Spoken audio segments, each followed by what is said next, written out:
राम नाम सत्य है, राम नाम सत्य है, राम नाम सत्य है, राम नाम सत्य है।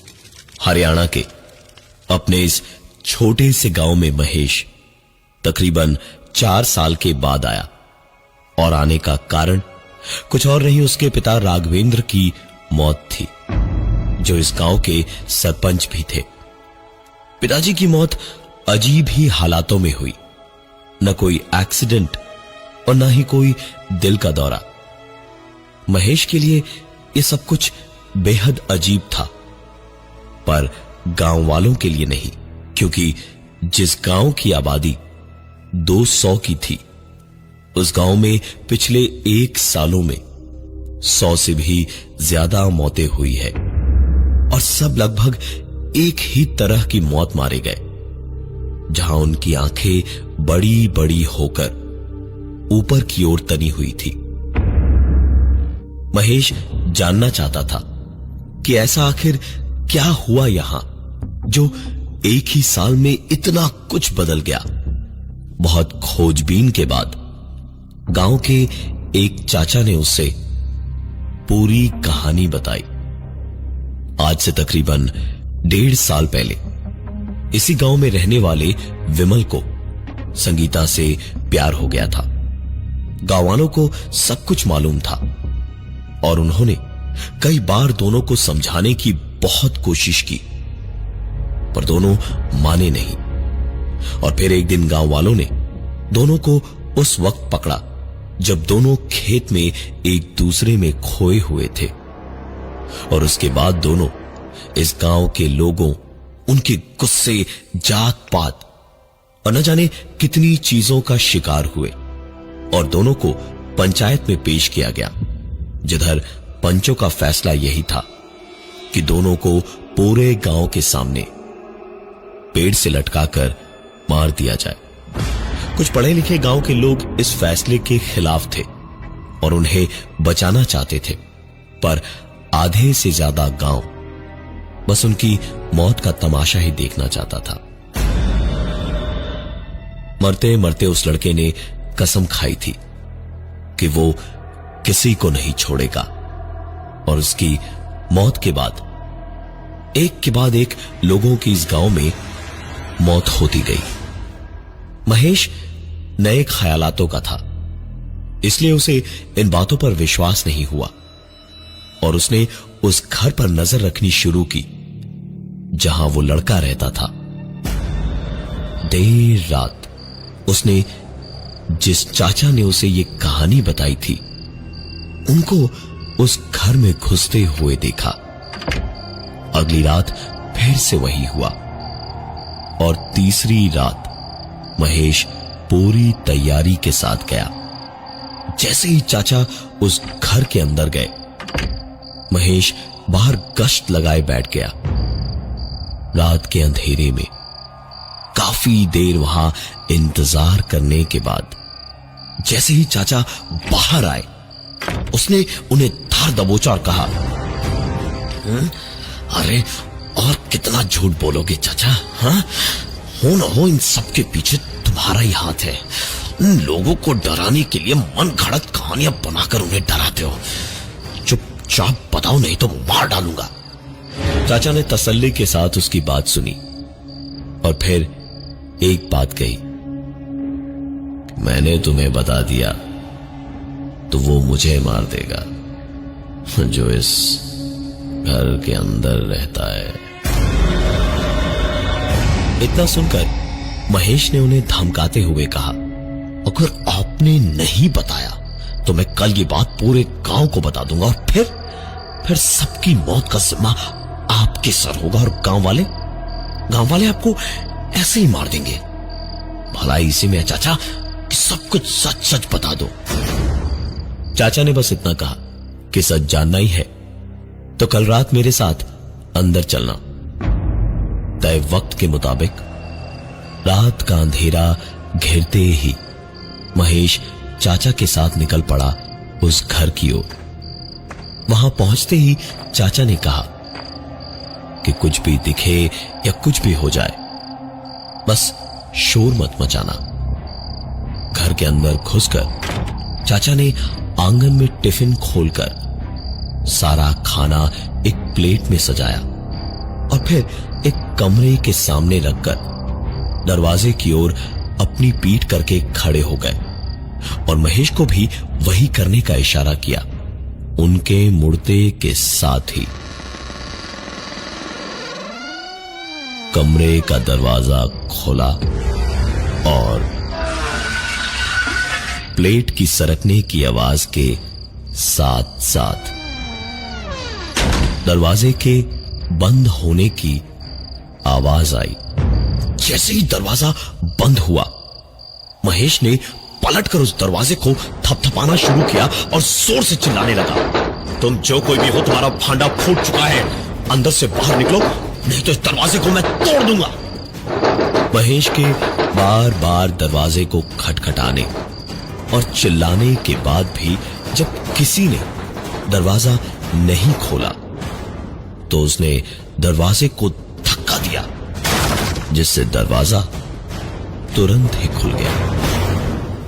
कमरे के अंदर महेश ने देखा तो पूरा का पूरा कमरा खाली पड़ा था और वो प्लेट खाली जमीन पर पड़ी थी। महेश कमरे को इधर से उधर देख ही रहा था कि उतने में चाचा कमरे के अंदर आए और महेश को जोर का धक्का देकर कमरे के बाहर की ओर दरवाजे को बंद कर लिया। कुछ देर तक अंदर से चिल्लाने की आवाजें आई और उसके बाद प्लेट सरक कर नीचे से बाहर आई और साथ ही था एक कागज का टुकड़ा उसमें, जिस पर लिखा था, अब कल से यहां खाना तुम लाओगे और जो इसके बारे में किसी को बताया तो तुम्हारा भी वही हाल होगा जो चाचा का हुआ है। महेश अब समझ चुका था कि कुछ भी झूठ या गलत नहीं बताया गया था उसे। उसने समझ लिया कि अब उसे वहां से वापस शहर भागना ही पड़ेगा। उसके पास कोई दूसरा चारा नहीं है। महेश घर जाने की बजाय सीधा गांव के स्टेशन पर भागा और जाकर ट्रेन की जो पहली टिकट मिली वो ले ली। ट्रेन अगली रात की थी।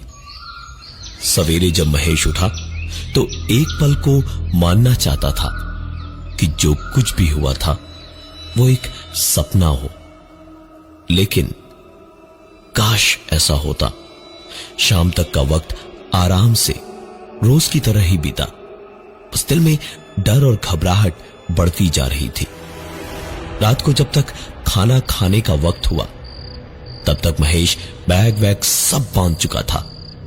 उठकर सोचा खाना खाकर निकल लेगा चुपचाप स्टेशन के लिए, तो रसोइया उसके हाथ में टिफिन देते हुए बोला, लीजिए मालिक, जल्दी जाइए, देर ना हो जाए खाना पहुंचाने में।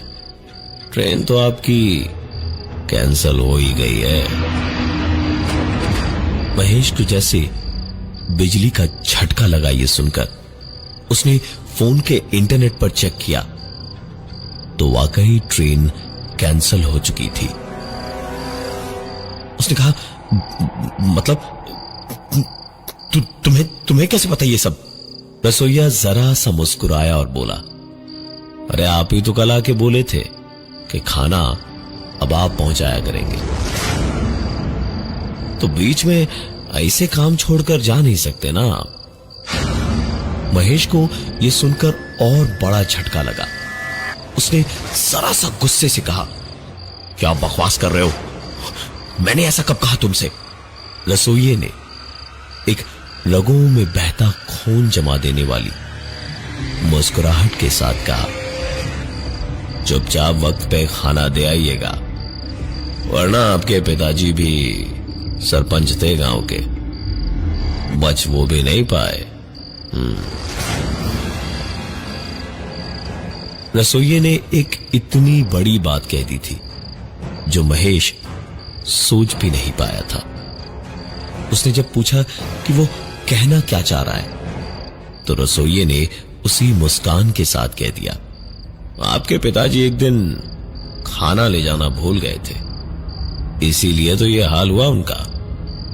आप मत भूलिएगा, जाइए, देर हो रही है। महेश ने कुछ कहा नहीं, चुपचाप टिफिन उठाया और बाहर निकल गया। रास्ते में महेश के दिमाग में एक तरकीब आई। क्या जरूरत थी इतना घबराने की? ट्रेन नहीं तो क्या हुआ, सीधा जीप पकड़ के पास के गांव के बस अड्डे से दूसरी बस पकड़ के भी वो शहर जा ही सकता था। महेश ने वैसा ही किया। जाकर सीधे जीप स्टैंड के पास एक जीप में बैठ गया और चुपचाप इंतजार करने लगा कि कब जीप निकलेगी। ड्राइवर ने भी कुछ देर तक इंतजार किया सवारियों का, लेकिन रात के वक्त गांव देहात में कहां सवारियां मिलेंगी। उसने गाड़ी बढ़ा दी। तकरीबन 1 घंटे से ज्यादा लगना था बस स्टैंड आने में, तो महेश गाड़ी में ही सो गया। जीप चलती रही और काफी देर के बाद नींद में महेश ने जीप वाले की आवाज सुनी तो उसकी नींद खुली। ए लो बाबू साहेब, जाइए खाना दे आइए और आइंदा भागने की कोशिश मत कीजिएगा। महेश ने आंखें खोलकर चारों ओर एक निगाह दौड़ाई तो उसे लगा जैसे उसके सर पर बालों के बीच सांप रेंग रहे थे। महेश न सिर्फ अभी भी अपने गांव में ही था, बल्कि उसी मकान के सामने था, विमल और संगीता के मकान के सामने। महेश ने यह सुना जैसे हिम्मत हार ही गया अपनी, चुपचाप अंदर गया और किसी अच्छे बच्चे की तरह अंदर खाना देकर आ गया।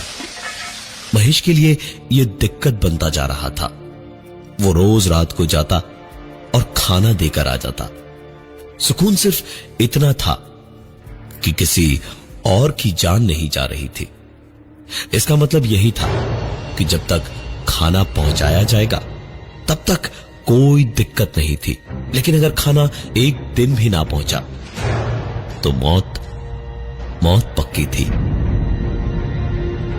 महेश काफी दिनों तक चुपचाप अच्छी तरह सारी बातों को मानता गया, लेकिन एक रात उसने ठान ली कि बहुत हो गया, अब और नहीं।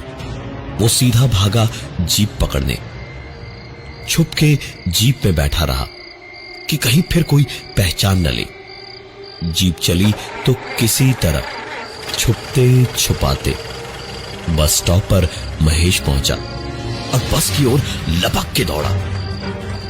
बस चल चुकी थी, लेकिन पीछे पीछे किसी को अंधेरे में ऐसे दौड़ते देख बस रुकी और कंडक्टर ने दरवाजा खोला ही था महेश को बिठाने के लिए।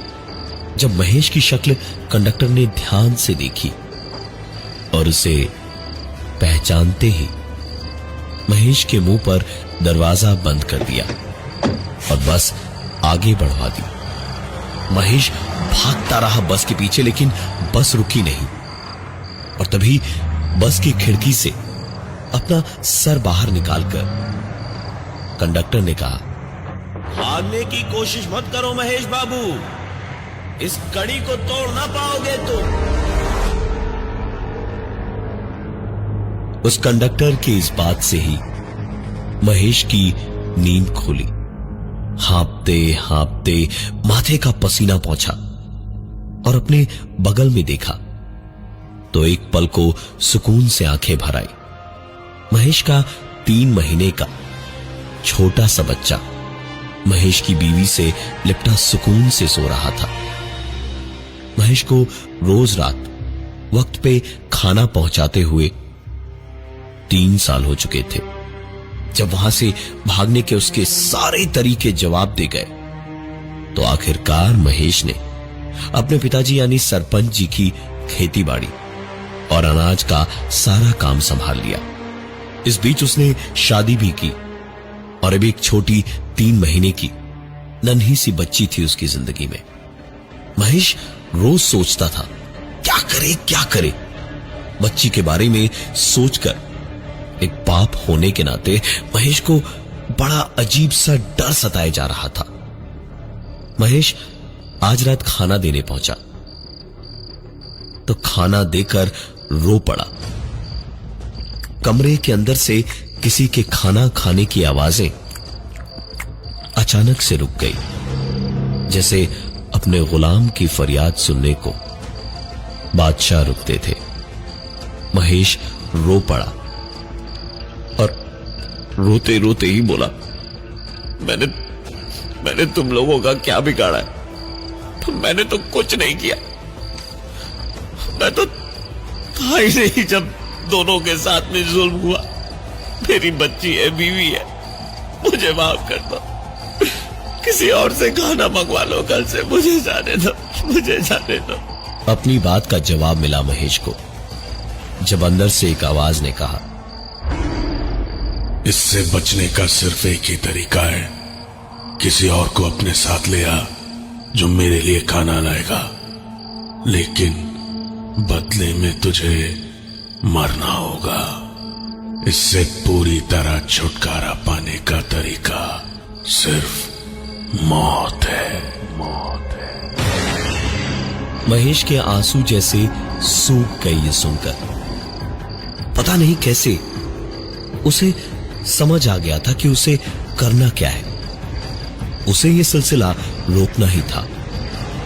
मुश्किल घड़ी में ही हिम्मत के असली रंग दिखते हैं और महेश में हिम्मत सचमुच थी। वो घर गया और पूरे वक्त चुपचाप ही रहा। दिन भर अपनी बच्ची के साथ खेलता रहा और अगली रात तक खाना तो क्या, एक बूंद पानी भी नहीं पिया उसने।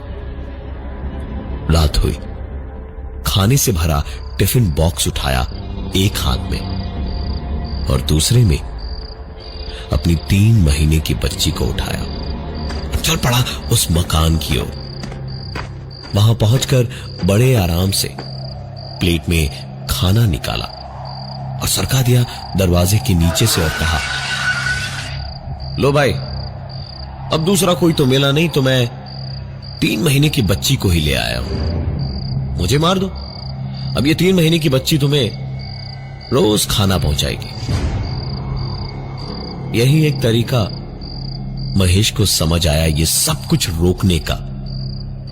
अब बच्ची तो खाना पहुंचा नहीं सकती, यानी ये पूरी कहानी, ये खौफ और डर का खेल बंद हो जाना चाहिए था।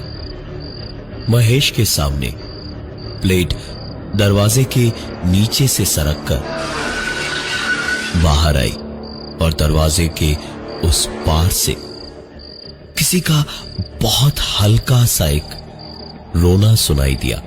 इधर महेश अपनी बच्ची को देखे जा रहा था, जिसको कुछ नहीं पता था कि क्या हो रहा है। कहते हैं कि बच्चे भगवान का रूप होते हैं। शायद इसलिए उस दिन के बाद उस गांव में किसी को कोई नुकसान नहीं पहुंचा और गांव की सारी दिक्कतें खत्म हो गई एक 3 महीने की छोटी सी बच्ची की वजह से।